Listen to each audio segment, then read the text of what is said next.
Premier point sont les connaissances. En effet, vous êtes censé maîtriser l'ensemble du programme du secondaire.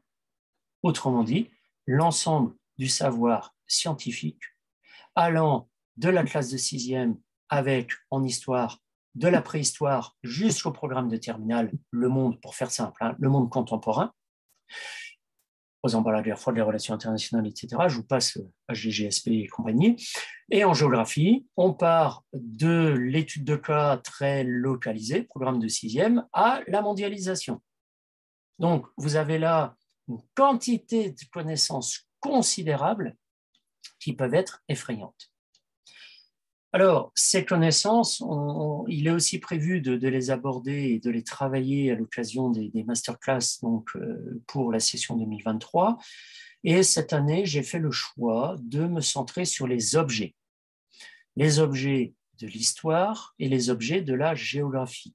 Bon, je ne vais pas rentrer dans le détail sur le concept d'objet, qui est tout simplement un élément mesurable, identifiable, caractérisable. L'an dernier, j'étais plutôt centré sur les concepts, hein, et on avait abordé 10 concepts. C'était dense, hein, c'était intense, hein, je peux dire, à raison d'1 à 2 séances par semaine, les candidats étaient vu beaucoup d'informations d'un seul coup. Donc 10 concepts en histoire-géographie, et on avait vu, comme on le verra pour les objets, donc une approche de définition. Qu'est-ce qu'on entend par ce concept? Les vidéos sont disponibles en ligne, vous pouvez les visionner une fois inscrit. Ben là, c'est pareil, qu'est-ce qu'on entend par objet? Alors, je vais en reparler dans un instant de ces différents objets. Quels sont les concepts, les notions, le vocabulaire qui est associé et donc forcément les connaissances que l'on doit transmettre aux élèves en rapport avec les programmes. Donc là, on pourra avoir une approche transversale et plus subtile, parce que ça, le jury vous attendra là-dessus. Quelles sont les questions socialement vives qui peuvent déboucher des différents points du programme que vous êtes amené à enseigner. Alors en histoire, les concepts sont au nombre de 5. J'ai repris les découpages donc chronologiques des périodes de l'histoire, préhistoire, Antiquité, Moyen-Âge, temps moderne, époque contemporaine. Bon, on connaît tous ça. Est-ce que ces périodes ont un sens? Si oui, lequel? Au regard de qui? Au regard de quoi? Est-ce que le concept de préhistoire veut dire réellement quelque chose? Préhistoire, c'est avant l'histoire, ouais, d'accord, ok. Pourquoi je l'enseigne en histoire? Quels sont les enjeux?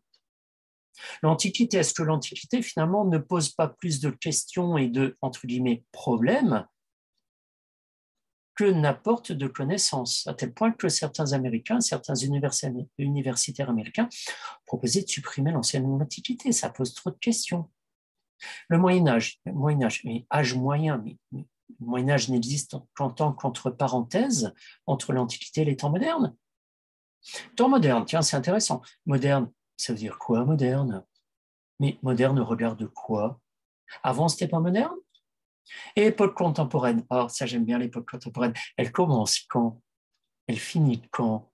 Oh, certains vont dire, ouais, elle commence en 1789. Ah non, non, non, non, non, 1815. Ah oui, pourquoi? Ah, parce que Napoléon, etc., on passe dans une autre période de l'histoire. Oui, mais elle s'arrête quand? Aujourd'hui? Mais je ne peux pas faire d'histoire contemporaine, enfin, d'histoire contemporaine, d'histoire actuelle. Je fais du journalisme, je n'ai pas de recul.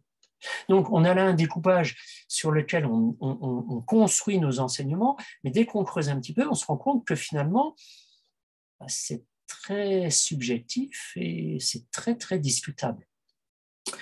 En géographie, les objets sont beaucoup plus consensuels. La ville, ville, métropole, hein, on verra l'ensemble. Métropole, métropolisation, ça a déjà été abordé en tant que concept l'an dernier. La montagne, tiens, qu'est-ce qu'une montagne? Quels sont les enjeux de la montagne? Le littoral, le littoral, c'est un espace ou un territoire? Ah, c'est peut-être les deux à la fois. Quelle est sa particularité? L'espace rural, ça on aime bien en France, l'espace rural. C'est quoi l'espace rural? C'est ce qui n'est pas la ville. D'accord, c'est quoi la ville? Comment on définit, comment on délimite la ville? Et est-ce que l'espace rural est forcément l'opposé de la ville? Je vous renvoie au phénomène de métropole, métropolisation et d'aire urbaine. Pardon. d'aire d'attraction. L'aire urbaine a été remplacée par l'aire d'attraction depuis octobre 2020 dans l'INSEE. Et puis, dernier objet de la géographie, c'est le monde, l'espace-monde. Ah oui, monde, mondialisation, mais là, on est dans l'échelle 1 sur 1. Est-ce que ça a un sens pour le géographe? Et si oui, comment l'aborder? Donc là, ce sont les 10 objets de l'histoire et de la géographie qu'on abordera.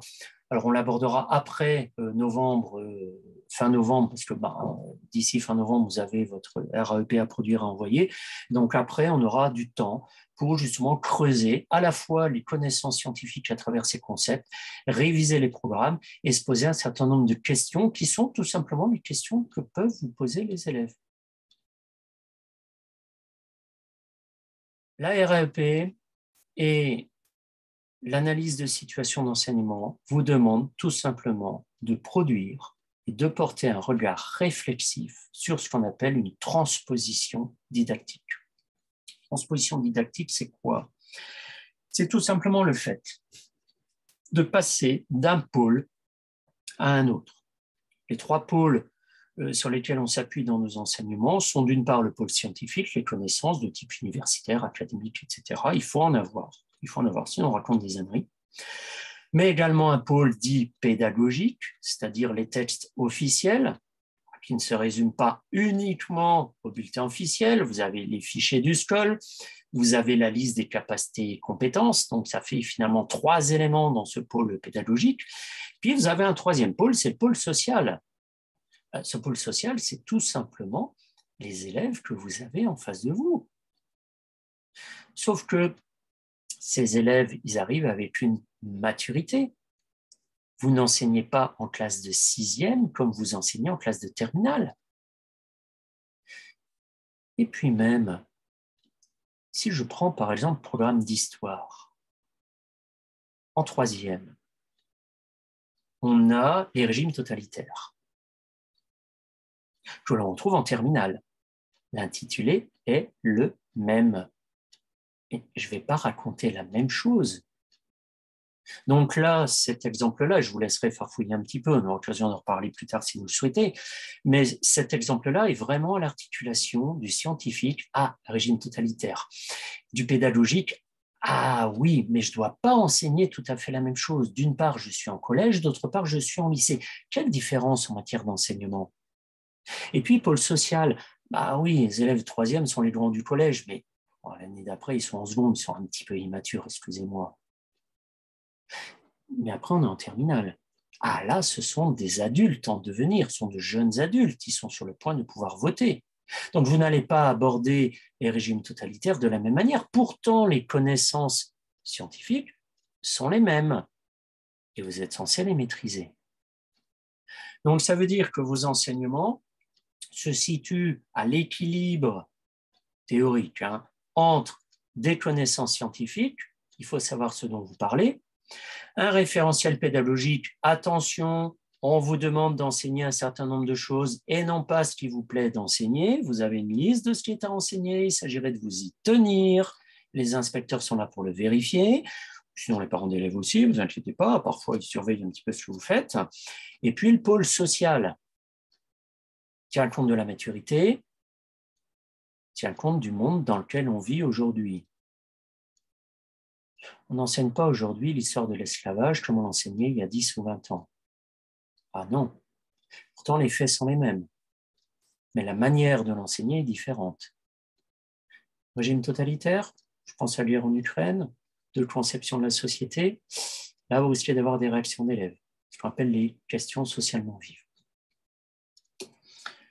Autre élément didactique pédagogique sont 2 approches complémentaires. En fait, je ne dirais pas pour parler de la même chose, mais quand vous faites un cours, vous faites à la fois de la didactique, à la fois de la pédagogie. Pour faire simple, la didactique est tournée vers le savoir scientifique.